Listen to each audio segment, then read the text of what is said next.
안녕하세요. 저는 40대 여자입니다. 평범하게 살아왔다고 생각했는데 굴러들어온 돌 덕분에 갑작스레 속 시끄러운 인생을 살게 되었죠. 흔히들 이야기하는 시부모의 시집살이나 남편의 바람, 그런 류의 인생 이야기는 아니에요.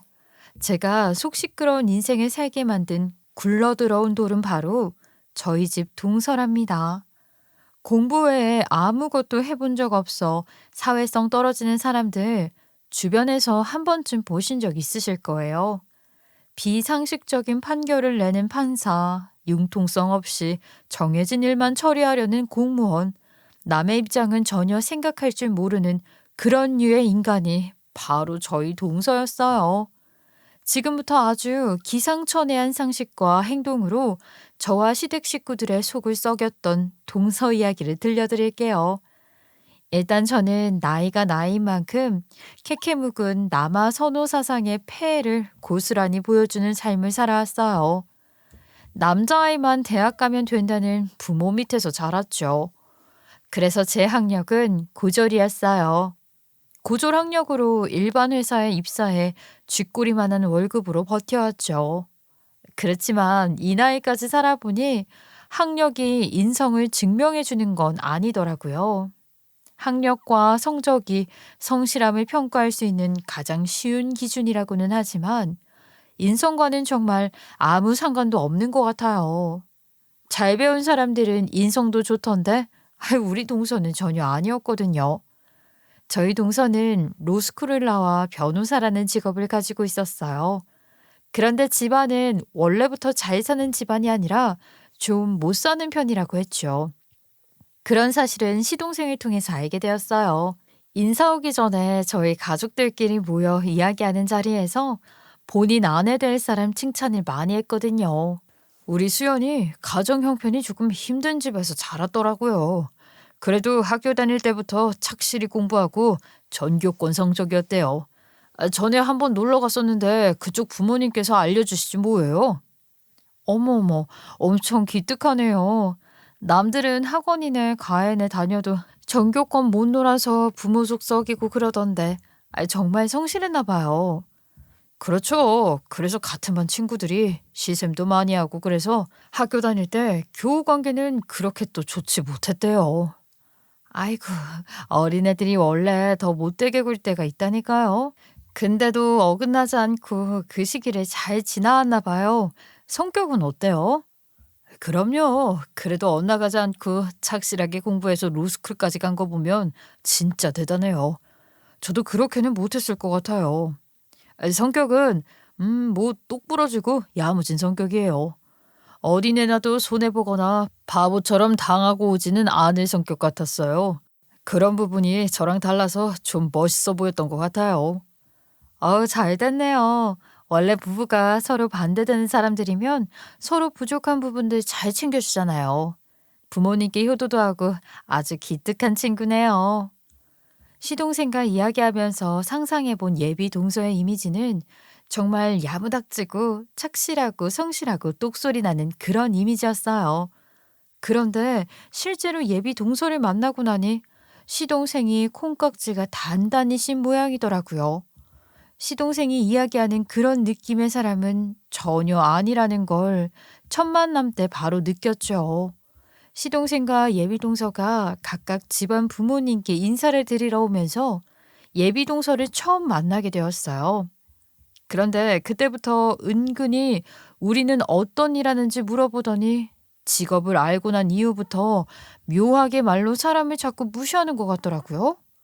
그러면서도 직업에 대한 프라이드는 엄청 강했어요. 처음에는 이게 내가 지금 예민하게 받아들이는 건가 싶어서 일부러 그렇게 생각하지 않고 좋게 봐주려고 노력했죠. 아, 형님은 어떤 일 하세요? 저는 이미 들으셔서 아실 테고. 아, 시동생한테 이야기 못 들었구나. 저는 주부예요, 전업주부. 이런저런 소일거리 하면서 지내고 있죠. 아, 그러셨구나. 어머, 근데 요즘 세상에도 전업주부가 있네요. 대학교 공부한 거 아깝지 않으세요? 나 고졸이에요. 우리 아버지가 꽉 막힌 분이셔서 대학을 안 보내주셨거든. 어머, 정말요? 아니, 아무리 그래도 그렇지. 너무하셨다. 그래도 딸이 공부 잘했으면 대학 보내주시지 않았을까요? 저는 그래도 부모님이 잘 지원해 주신 덕분에, 물론 대학교 가서 장학금은 제가 잘 받고 다닌 거였지만, 거기서 약간 이응했죠. 딸이 공부를 잘했으면 대학을 보내주시지 않았을까요? 라니. 마치 제가 공부를 못해서 아버지가 대학을 안 보내준 거 아니냐는 뉘앙스로 이야기를 하는데, 그러려니 하고 넘겼어요. 하지만 그 이후로도 은근한 무시가 계속되었죠. 그래도 부모님께서 잘 지원해 주셨네요. 감사하게도. 힘들게 키워놓은 자식인데 이렇게 잘 커서 얼마나 뿌듯하시겠어요? 일하는 건 어때요? 적성에 잘 맞아요? 힘든 건 없어요? 일하는 건 좋아요. 적성에 잘 맞고요. 힘든 것도 따로 없어요. 뭐 힘든 게 생겨도 동료 외에는 이야기 안 하는 편이에요. 그런 이야기는 동료들이랑 하는 게 편해서 잘 이야기 안 하게 되더라고요.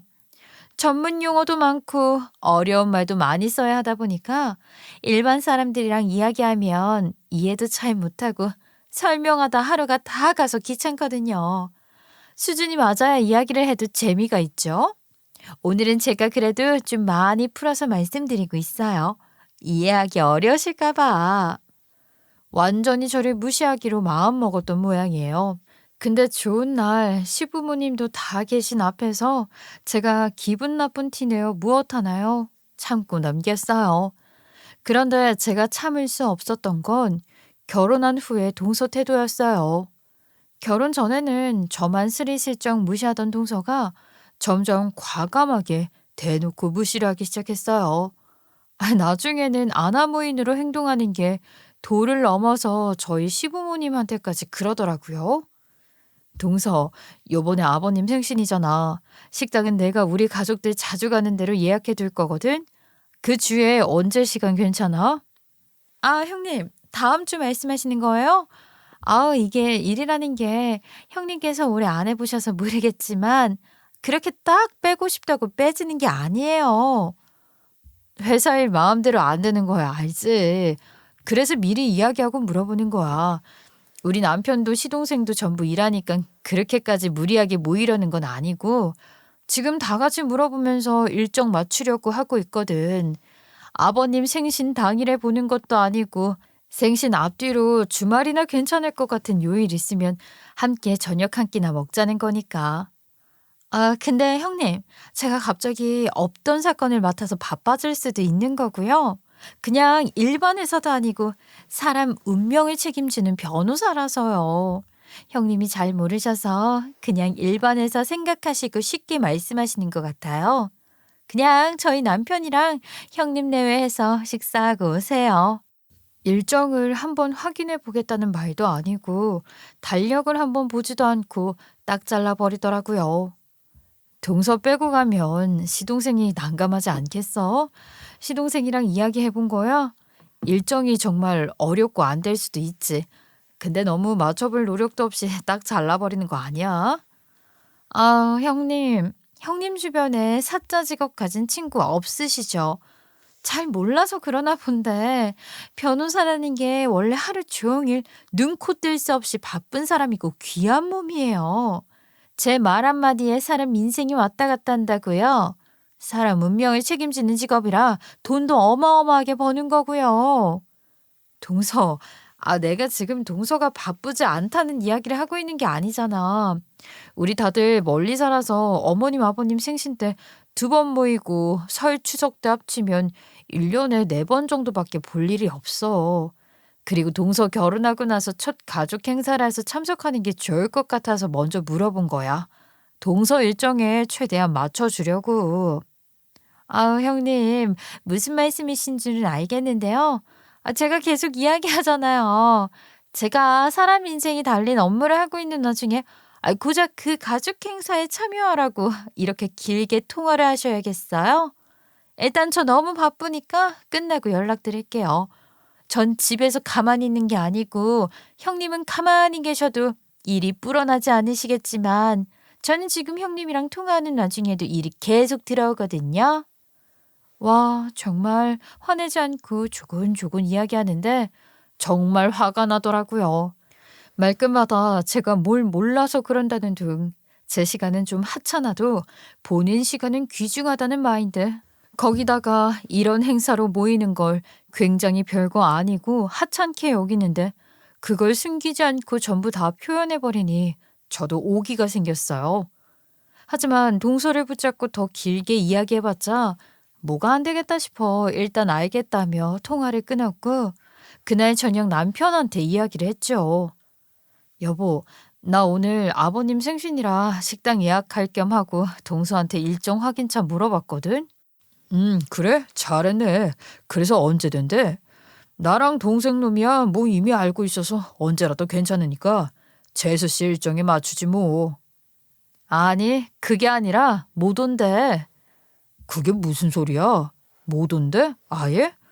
그 일주일 내내 바쁘대. 아니, 일정 확인조차 안 하고 아니 그냥 일단은 못 온다더라. 아버님 생신 전이어도 상관없고 후여도 상관없으니까 저녁 시간 하루만 빼줄 수 있냐고 했는데 자기는 사람 운명을 책임지는 귀중한 업무를 하고 있는 사람이라 우리 같은 사람들이 이해를 못할 수도 있지만 자기는 시간 없다고 우리끼리 먹으래. 아이고 결혼하고 처음 하는 가족 행사 아니야. 근데 아예 올 생각도 없어 보이네. 내가 동생한테 이야기해볼게. 재수 씨랑 이야기 좀 잘해보라고. 재수 씨 좀 특이하긴 하네. 1년에 꼴랑 생신이라 해봤자 두 분뿐인데. 그렇게 남편이 시동생과 통화로 상황을 설명하고 나서 시동생이 어떻게 한 건지 몰라도 동서가 오기란 모양이에요. 그런데 와서도 아유 어찌나 바쁜 본인이 왔다 생색을 내던지. 아이고 다들 바쁠 텐데 1년에 한 번씩 있는 생일이라고 꼬박꼬박 우리랑 밥 먹어준다. 시간 내어줘. 참 고맙다. 자식이라고는 아들 둘밖에 없었는데 딸이 둘이나 더 생긴 거 같네. 큰애네가 또 식당 찾아본다고 고생했겠구나. 고맙다. 아유 아니에요. 동서가 결혼하고 가족끼리 맞는 첫 행사인데 시간 뺀다고 고생했죠. 바쁜데. 아, 맞아요. 그날도 형님이 바쁘던 뭐든 무조건 참석해야 한다면서 전화를 끊어주질 않으셔서 회사에서 애먹었죠. 아이 참 동서 그날 우리 고작 5분 통화했어 5분. 근데 엄청 불편했나 보네. 5분이 그렇게 오래된 것처럼 느껴졌어? 아이고. 네, 5분도 길게 느껴지더라고요. 말이 나온 김에 이야기긴 한데요. 어머님, 아버님도 그렇고 형님, 아주버님도 그렇고 주변에 변호사나 검사, 의사 이런 사짜 직업 친구 없으시죠? 우리는 없지. 어머님, 아버님은 있으세요? 이제 저희 주변에 변호사가 생겼네요.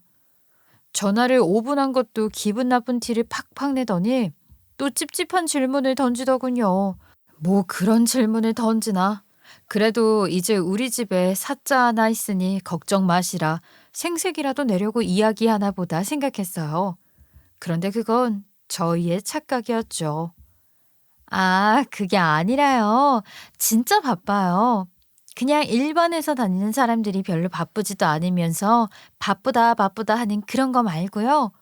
저는 그런 일반 기업 사람들이 하는 일이랑은 비교가 안 되는 업무잖아요. 게다가 지금 있는 로펌도 그냥 로펌이 아니라 업계에서 좋다고 높게 쳐주는 로펌이에요. 제가 여기 들어가려고 얼마나 애썼는데요. 그러니 들어오는 고객 케이스들도 여간 까다로운 게 아니에요. 제가 잘못하면 그 사람들 인생 망하는 거고요. 그래서 정말 바빠요. 그러니까 앞으로는 이런 별거 아닌 행사 있으실 때 저는 꼭 빼주세요. 오늘 첫 행사니까 와서 이야기 드리려고 참석한 거였어요. 다 같이 화기애애하게 이야기를 나누고 있던 와중이었는데 별거 아닌 행사라는 둥 동서가 그렇게 이야기를 하자 분위기가 갑자기 싸해졌어요. 시동생도 조금 당황한 눈치였죠. 여보, 너무 단칼에 자르지는 말고 바쁜 거 알지만 그래도 맞춰서 올 수 있을 때는 같이 오기로 했잖아. 근데 저희 시부모님께서 워낙 유한 사람들이라 동서가 그렇게 이야기를 했는데도 뭐라고 하지 않으시는 거예요. 시동생이 오히려 동서를 말리려고 들자 시부모님께서 나서서 중재를 해주시더라고요. 아이고, 그래, 그래, 됐어. 오늘 첫 행사라고 와준 것만도 고맙다. 아이, 바쁘면 그래야지. 바쁜데 오늘 와주어서 고맙다. 앞으로는 부담 가지지 말고 일정 맞추려고 너무 무리하지 않아도 되니 편하게 하려무나. 그래, 각자 회사 일이 더 중요하지. 나도 그 로펌 얼마나 좋은지 익히 들어서 잘 알고 있어. 네가 일한다고 고생이 많어. 우리 생일이야 뭐 매년 있는 건데. 우리는 그런 걸로 며느리들 눈치 주고 안 그런다. 처음이라고 와줘서 고맙고 앞으로는 무리해가며 참석하려 하지 않아도 된다. 당연히 눈치 주시는 분들은 아니었어요. 그래도 저는 제 부모님 두 분 돌아가신 뒤에 시부모님께서 정말 잘 챙겨주셨고 그거 감사해서 그냥 제가 알아서 잘 해드리고 있었던 거였거든요. 그래도 시부모님께서는 자기들이 며느리 불편하게 하고 힘들게 하고 그러면 아들들이 괜히 결혼 생활 피곤해질까 봐 조심하려고 하시던 분들이었어요. 그래서 처음에는 제가 챙겨드리는 것도 웬만해서는 안 받으시려고 하셨고요. 그래서인지 동서가 저렇게 예의 없게 나오는데도 그냥 허허 웃으며 상황을 잘 넘겨주시려고 하시더라고요. 그런데 동서는 갈수록 더했어요. 명절에도 오지 않으려고 했고 그날 이후로 매년 시부모님 생일이 돌아와도 발걸음은커녕 연락 한 번도 하질 않았죠. 아, 여보, 아무리 그래도 그렇지 어머님 아버님한테 축하 연락조차 안 하는 건 너무하지 않아? 내가 이걸 이상하게 생각하는 게 이상한 거야? 하다못해 내 가족한테도 못 가면 문자라도 하고 전화라도 하지 않아? 동서는 가끔 보면 지금까지 주변 사람들을 어떻게 챙기고 살아온 건지 의아하다니까. 나도 좀 그래. 안 그래도 동생한테 이야기를 해봤는데 연락드리라고 한다는데 대답뿐인 모양이야. 아이 참, 저놈은 사람 보는 눈이 어찌 된 건지. 우리들끼리는 참 사이좋고 화목했는데 재수 씨가 들어온 이후로는 자주 불협 화음만 생기려고 해. 한번 동서한테 이야기해야겠어. 아니 자기도 부모님이 있으면서 기본적인 어른 공경조차도 안 하려고 하면 어떡해? 그거 다 부모 욕 보이는 거 아니야? 그러게. 아유, 우리 엄마 아버지야 뭐 자기 아들들 결혼 생활이나 순탄하게 하면 되는 걸로 그걸로 감사하다 생각하실 테니까. 아니야. 그래도 은근히 걱정되시는 모양이더라. 어머님이 저번에 나한테 넌지시 이야기하시더라. 정말? 아이고, 엄마가 뭘 하시던데? 그냥 동생 놈 걱정하시지? 저저 와이프 잘못 들여와서 뭐 집안에 사람 취급 받고 사는 건지 아닌지 걱정된다고 하시겠지 뭐. 남편의 말이 맞았어요. 한번 어머님이랑 시간을 보내면서 제가 은근슬쩍 여쭤봤었거든요. 어머니, 둘째 며느리 괜찮으세요? 저는 시동생이 좀 걱정되던데. 넌지시 여쭤보니까 어머님도 속이 말이 아니셨던지 속마음을 털어놓으시더라고요. 아휴, 나는 그냥 우리 둘째 결혼 생활은 잘하고 있는 건지 그게 좀 걱정이야. 저렇게 사람이 곁을 내어주지도 않고 어찌 보면 남 생각은 안 하고 조금 이기적이게 살아온 모양인데 과연 우리 아들이 결혼 생활을 행복하게 잘하고 있기나 한지 내가 걱정하면 우리 바깥 양반이 괜히 그런 티 내지 마라 하니까 괜찮은 척하고 있었지. 아유, 근심이 많어. 그 양반도 안 그러는 척하지만 그럴 거야. 아무리 내색 안 하고 늘 괜찮다, 괜찮다 하셨어도 동서가 보여준 모습들은 인간적으로 너무 별로였다 보니 아들은 과연 결혼하고 나서 같이 사는 게 괜찮은 건지 걱정이 되셨던 모양이에요. 그걸 모를 리 없는 시동생이니 자기 와이프랑 부모님 중간에서 시동생만 중재하느라 애먹고 있었죠. 그러니 시부모님도 내 아들 고생시키기 싫어서 괜찮다 괜찮다 해주신 게 벌써 3년이나 되어 있었고요. 그런데 사실 어머님 아버님도 참고 계시니 제가 나서서 뭐라 해도 되는 건가 싶더라고요. 그래서 저도 뭐 큰 소리 안 내고 참아왔어요. 그런데 결국 참다 못하고 동서에게 큰 소리를 내는 사건이 발생했죠. 그날은 시동생 생일이었어요. 시부모님 우리 남편 제 생일에는 안 와도 제 남편 생일에는 오더라고요. 그런데 그 상황에서도 동서의 이기적인 면모는 빛을 발했어요. 자기 남편은 일절 챙기지 않는 건 물론이고 자기 혼자 밥 먹기 바빴죠. 축하하러 온 건지 밥을 먹으러 온 건지 알 수가 없었어요. 남편 표정을 보니 저랑 같은 생각을 하고 있는 것 같더라고요. 반찬 날라다 주는 건 시동생 몫이고 물통, 수저가 전부 동서 앞에 있어도 건네주지도 않고 신경도 안 써서 그마저도 시동생이 세팅을 해주고 있었어요. 근데 제가 더 화가 났던 건 그걸 보고 있는 시부모님 표정이 좋지 않으셨다는 거예요. 아, 여보, 잠깐만 밖으로 좀 나와봐. 나랑 이야기 좀 하자. 식사들 하고 계세요. 보다 못한 제가 너무 화가 나서 남편을 잠시 밖으로 불러냈어요. 왜 그래, 여보? 그 재수 씨 때문에 그래? 아휴, 정말 볼 때마다 기도 안 찬다. 저 등신 반분이는 배려도 못 받고 하는 저 결혼 생활이 뭐가 좋다고 저러는 걸까? 부모님 속이 말이 아니겠어 지금. 나도 열받는 거 꾹꾹 참느라 힘들었어. 아니, 어머님 아버님이 별 말씀 안 하시니까 나도 그동안은 뭐라 말 못하고 참았는데 아니 아무리 그래도 그렇지 이건 너무하지 않아? 누가 나서서 따끔하게 이야기해줘야 하지 않겠어?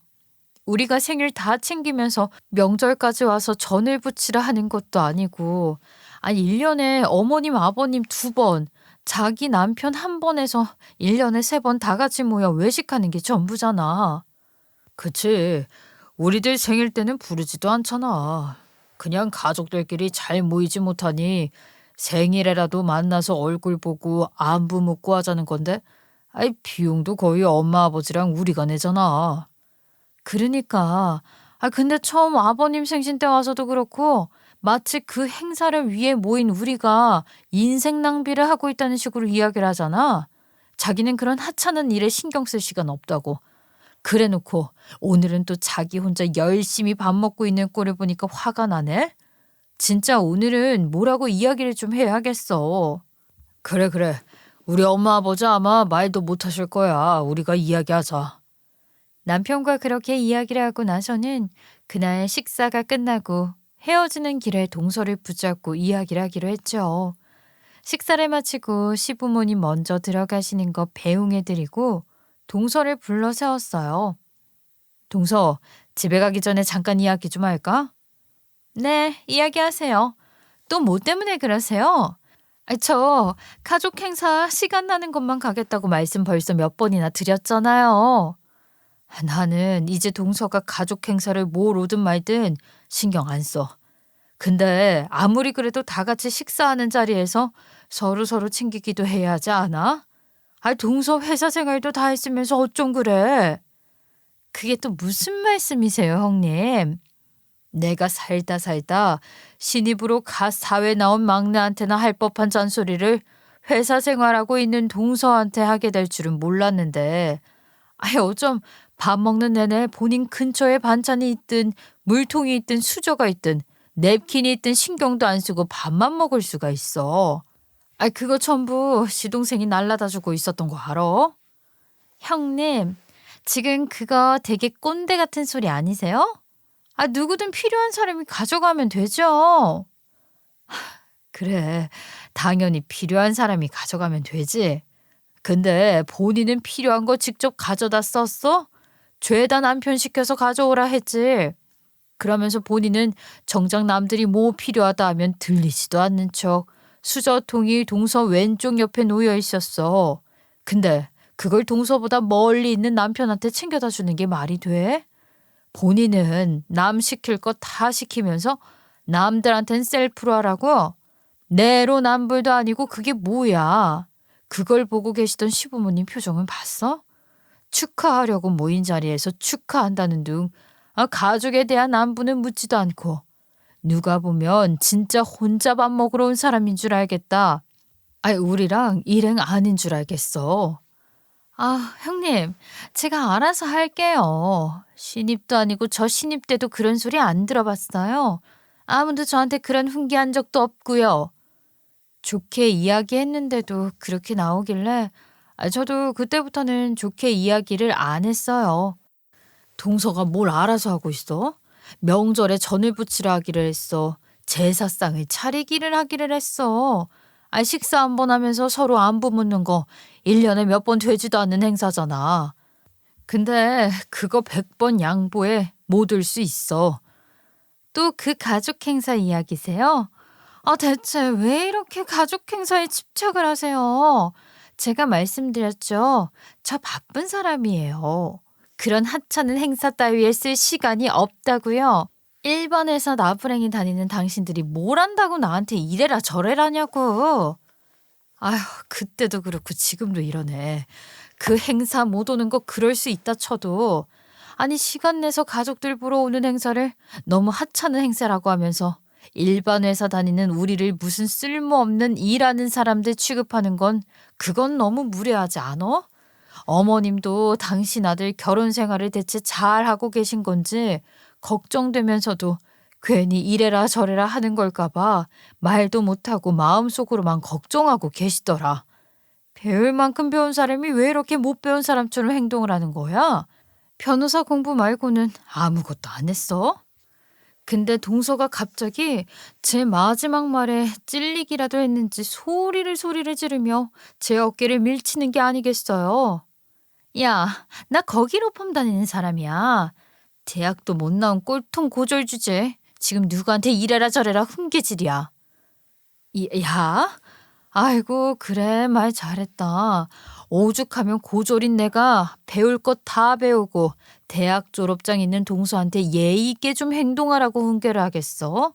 창피한 줄 알아. 대체 인간관계 잘 유지하고 있는 거 맞아? 그놈의 좋다는 로펌 회사에서 생활 잘하고 있는 거 맞냐고?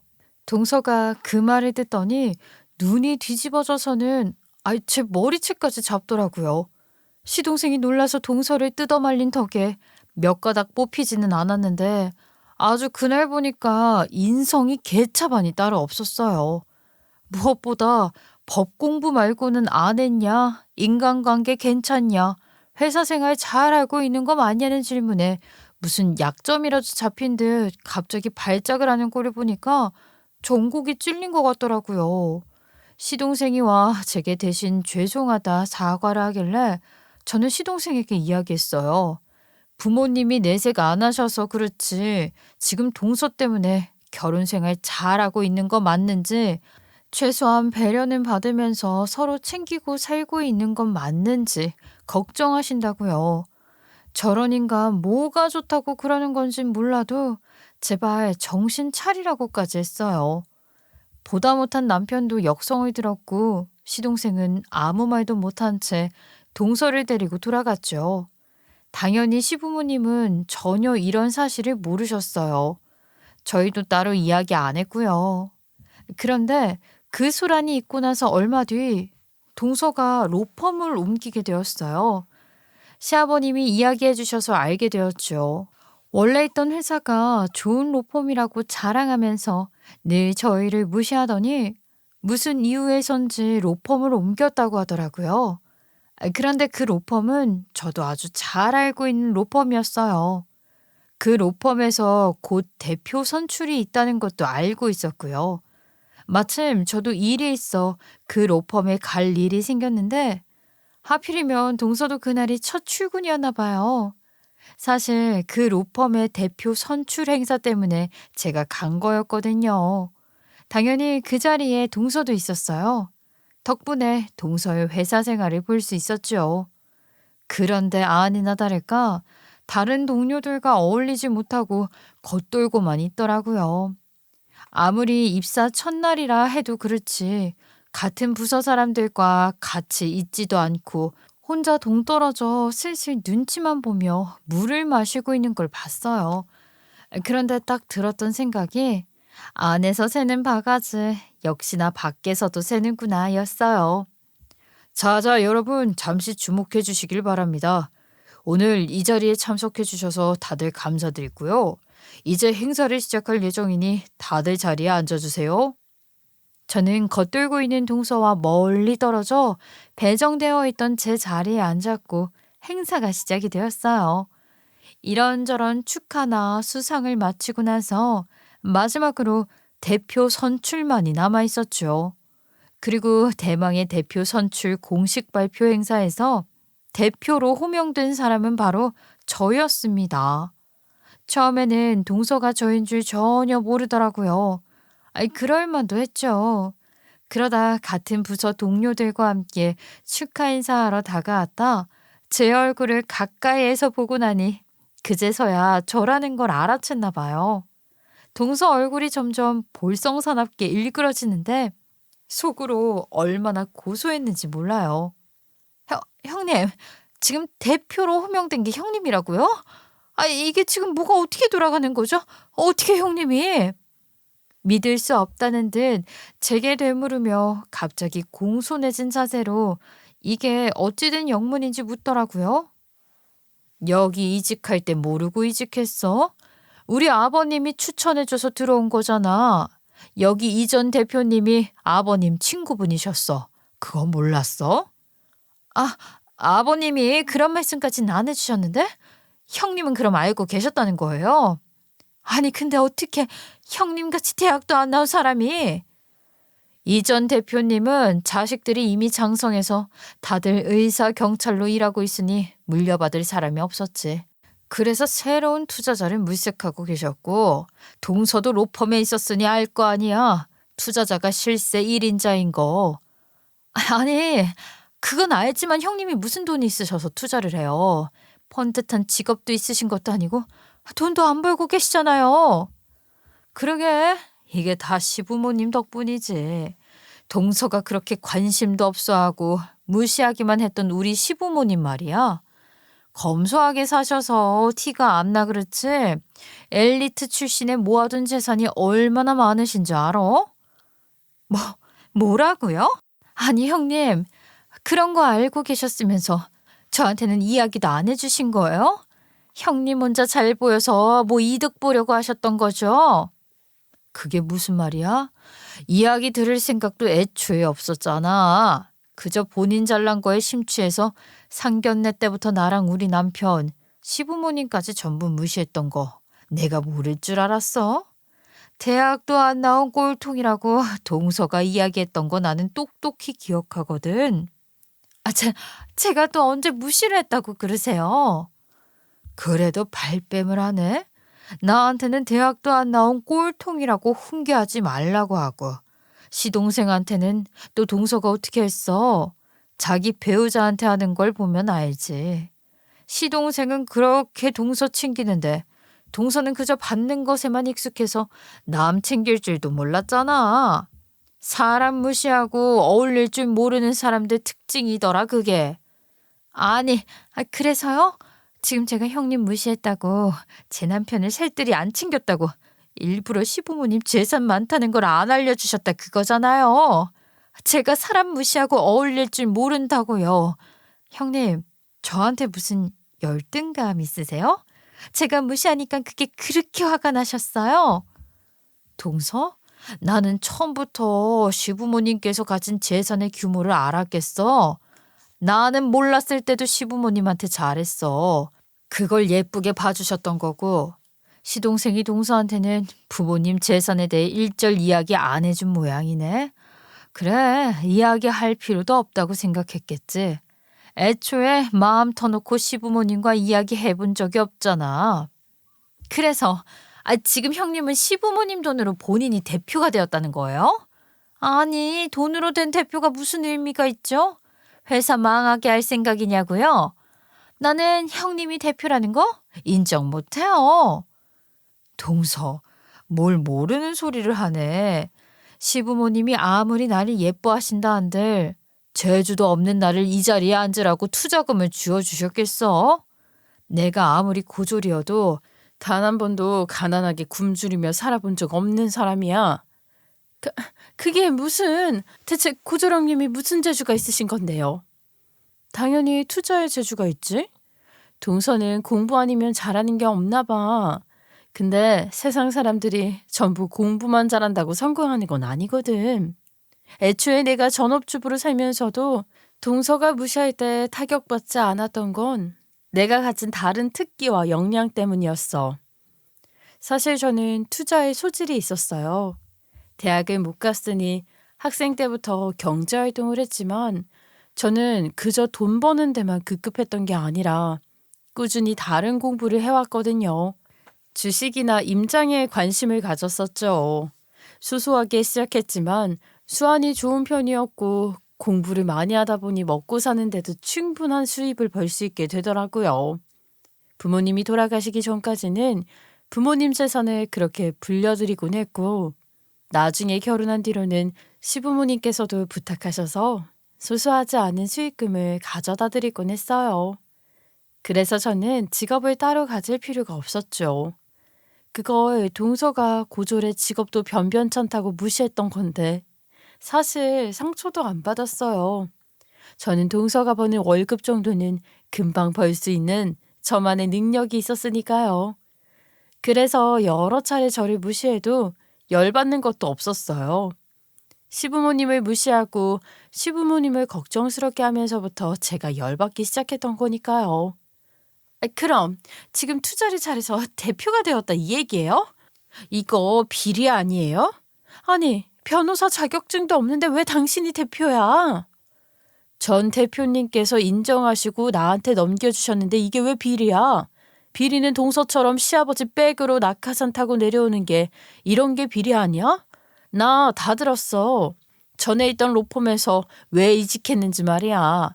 뭐 여기서 전부 다 까발려 줄까? 아직 회사 생활 시작도 안 했는데 여기서는 첫 단추 잘 끼워야 하지 않겠어?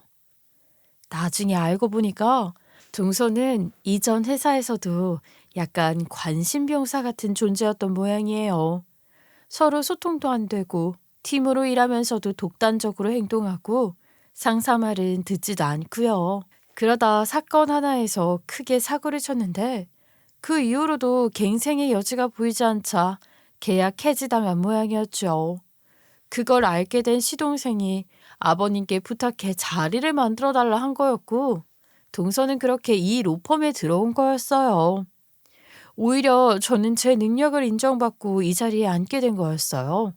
투자로 어떤 이익들을 내어왔는지 이전 대표님께 전부 보여드렸죠.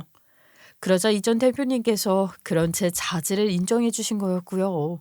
아버님께서는 제가 지금까지 불려드렸던 자금의 일부를 제게 대주시면서 저에게 투자자이자 이 로펌의 새로운 대표로 만들어주셨던 거예요. 물론 전문 경영인은 따로 구할 거였어요. 저는 돈을 잘 굴리는 사람이지 회사 운영에 대한 건 잘 알지 못하는 사람이었으니까요. 동서 입장에서는 좋은 줄을 이미 타고나 있었는데도 불구하고 제 손으로 잘라버린 거나 다름없었어요. 애초에 가족들과 사이가 좋았다면 본인만 잘난 줄 알고 아나무인으로 행동하며 가족들을 무시하지만 않았다면 동서도 승승장구할 수 있었을 거예요. 하지만 자기 성격이 모나서 이전 직장에서도 잘리고 간신히 구해 들어온 직장에서도 대표가 저였으니 이 상황이 얼마나 받아들이기 힘들었겠어요. 하지만 결국 동서도 상황이 이렇게 되고 나니까 무릎을 꿇을 수밖에 없었나 봐요. 정말 빌빌 기다시피 하며 자기가 정말 너무 몰랐다고 철없던 자기를 용서해달라 싹싹 빌더라고요. 형님, 저 여기 아니면 갈 데 없어요. 제가 어떻게 변호사가 된 건데요. 다 우리나라에서 내놓으라는 로펌 들어가려고 그래서 죽어라 공부만 하고 살아온 건데요. 또 잘릴 수는 없어요. 어째? 고졸 출신에 직업도 변변찮은 꼴통인 내가 이제 동서한테 이래라 저래라 할 수 있는 위치에 와버렸으니까. 그리고 처음에 동서가 죽어라 공부만 하고 변호사 된 거 듣고 내가 사람은 안 봤지만 참 성실하고 기특한 친구라고 생각했어. 근데 이렇게까지 사회성 떨어지는 이기주의자인 줄 알았으면 시동생한테 결혼 못하게 뜯어 말렸을 거야. 빌어대는 동서에게 눈 하나 깜짝하지 않고 그렇게 받아치자 동서는 뭐 거의 울기 직전이었어요. 제가 철이 없었어요. 제발 회사에 제가 낙하산이라는 이야기는 하지 말아주세요. 저 안 그래도 여기 사람들이랑 새로 어울리는 거 힘들고 사람 사귀는 거 잘 못한단 말이에요. 이전 직장에서 절 못 알아봐 준다고 생각했어요. 그래서 미련 없이 나왔지만 사실 이렇다 할 실적이 없어서 갈 데가 없었어요. 그래도 이번에 아버님이 추천해 주신 데서 절 받아주시길래 저는 이제 저를 알아주는 회사를 찾았다고 생각했어요. 이제 착각은 그만하시지? 아버님께서 직접 동서 추천해주고 자리 하나 만들어 달라고 이전 대표님께 부탁했던 거야. 동서 능력이나 실력 보고 스카우트한 게 아니야. 아버님이 쓸데없이 동서 자존심 지켜주신다고 서은이의 거짓말을 하신 모양인데 똑똑히 알아도 동서 실력? 그렇게 높게 평가 못 받았어. 동서는 그동안 정말 자기가 잘났다고 생각하고 살아온 모양이에요. 그리고 제가 항상 자기보다 낮은 위치에 있다고 믿고 살아왔나 봐요. 그런 제가 자기보다도 더 위인 대표 자리에 앉았으니 그마저도 실력을 인정받아 그렇게 된 거라니 자기 처지랑 비교가 되었겠죠. 지금까지 자기가 제일 잘났다고 생각하고 살아왔는데 그걸 완전히 반박당해버리니 본인도 그 사실을 받아들이기 힘들었나 봐요. 이제 저는 물러설 곳이 없다고 생각되었는지 정말로 꼬랑지를 팍 내리고 사정사정을 했죠. 제가 제 실력으로는 이 로펌에 못 들어왔을 거란 말씀이세요? 대표님이 그렇게 이야기하셨어요. 그래, 여전히 자기가 잘난 줄 알고 있었던 것 같아서 이야기해 준 거야.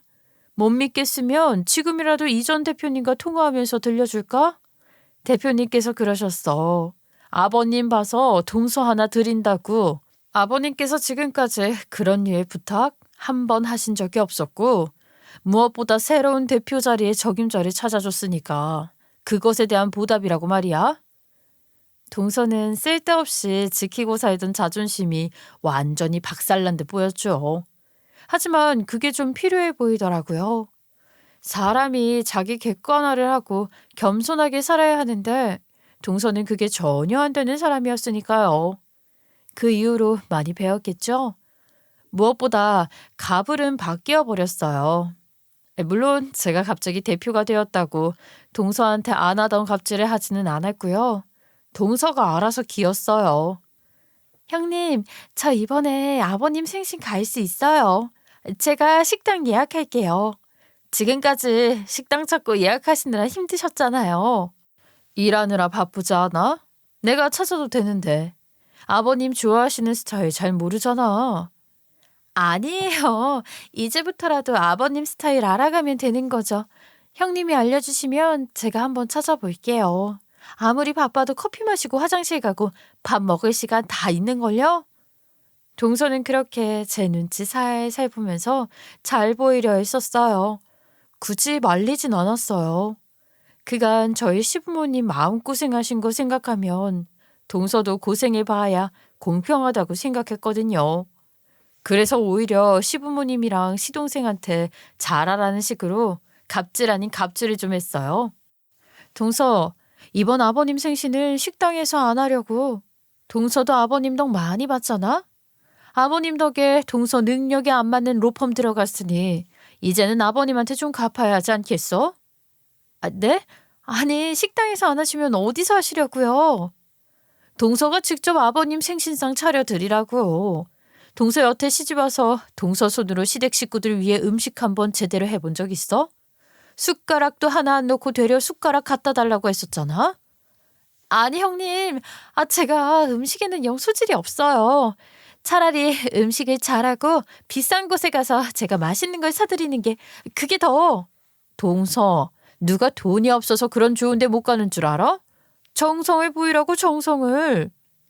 그렇게 저는 동서에게 시아버지 생신상을 차리라고 오더를 내렸고 동서는 생신 며칠 전날부터 정신없이 생신상을 준비한다는 이야기를 들었어요. 그리고 당일이 주말이라 제가 일찌감치 시동생네 집으로 갔죠. 동서는 어영부영 정신이 없었고 부엌에는 아직 손질도 안 된 재료들이 산더미처럼 쌓여 있는 겁니다. 어머, 형님, 이렇게 빨리 오시면 어떡해요? 약속 시간이 아직 3시간이나 남았는데요. 동서 잘하고 있나 감독하러 왔지. 아이, 근데 아직도 재료 손질이 안 된 것들이 있네? 여태 뭘 한 거야? 동서 말대로 3시간 동안 몇 인분씩 되는 음식을 어떻게 하려고? 아유, 걱정 마세요, 형님. 여기 갈비랑 미역국이랑 반찬들은 몇 가지 미리 해놨고요. 이 재료들은 다른 거 만들 재료들이에요. 미리 다 해놨다는 동서의 말에 그럼 미리 해놓은 음식을 확인하려고 좀 보여달라고 하니까 동서가요, 죽어도 안 된다고 저를 딱 막아서고 강제로 소파에 앉으려고 하는 겁니다. 동서의 로봇 같은 행동에 전 갑자기 수상함을 느꼈고 말리는 동서를 밀고 냉장고 문을 딱 열었는데 글쎄, 동서가 죄다다 사다 놓은 반찬과 마트에서 밀키트로 파는 갈비, 냉동 미역국을 넣어놨더라고요. 제가 설마 했는데 끝까지 이렇게 잔머리를 쓰는 겁니다. 그걸 보는데 열이 안 받는 사람이 어디 있겠어요. 동서는 진짜 끝까지 안 되겠다. 오늘 식사 시간이 미뤄진다고 해도 상관없으니까 처음부터 다시 시작해. 재료 부족하면 일단 장부터 다시 보고 동서 손으로 끝까지 다 마무리지란 말이야. 형님, 저한테 정말 너무하신 거 아니에요?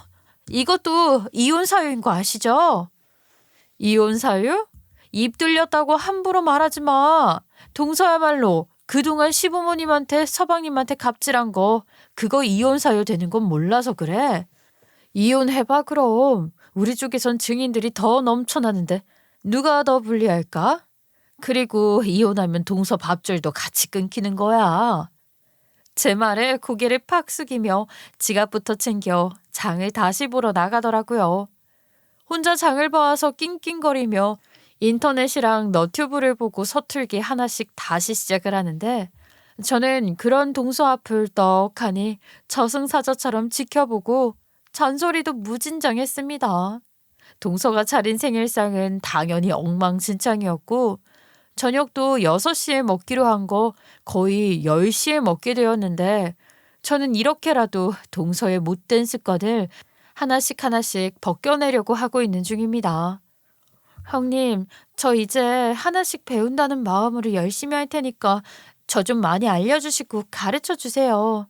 제가 또 한 번 배우면 열심히 습득은 하거든요. 그래, 좋아. 아주 좋은 자세야.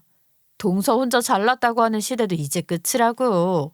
자기가 우리 집안에서 최고인 줄 알고 위아래 없이 행동하던 동서는 결국 자기께에 자기가 넘어간 꼴이 되었어요. 제가 대표가 된 이후로는 더 이상 아나무인 버릇없이 자기만 알고 이기적으로 행동하는 모습은 볼 수 없었죠. 식사를 할 때도 어찌나 제 남편이며 시부모님 살뜰히 챙기던지 몰라요. 시부모님은 동서가 그럴 때마다 여전히 손사래를 치시며 적응 못하고 이러지 마라 하시지만 그래도 그런 걸 배운 덕분에 이 로펌에 들어와서는 크게 조직 생활 적응 못하고 튄다는 이야기 안 들리더라고요. 사람이 참 학문적인 공부를 하는 것도 중요하지만 사회에 대한 공부, 인간관계에 대한 공부도 소홀해서는 안 된다는 걸 많이 느끼게 되는 해프닝이었어요. 제가 다행히 대표 자리로 올라간 덕분에 동서의 아나무인 해프닝이 3년 정도 막을 내렸지만 만약 일이 이렇게 잘 풀리지 않았다면 해프닝 정도로 끝나지 않았겠죠. 그걸 생각하면 정말 눈앞이 아찔합니다. 저희는 여전히 돌아가신 부모님 대신 저를 살뜰히 챙겨주시는 시부모님께 효도하며 잘 살고 있어요. 동서도 진심인지 거짓인지 모르겠지만 요새는 그래도 시키지 않아도 살뜰히 잘 챙기는 모습을 보이더라고요. 하루아침에 얼마나 바뀌겠냐마는 지금 정도만 해주어도 다행이라 생각하고 앞으로도 이렇게 평화롭게 잘 살아가려고 합니다. 속 시끄러웠던 해프닝은 여기까지예요. 지금까지 제 부족한 이야기 들어주셔서 감사합니다.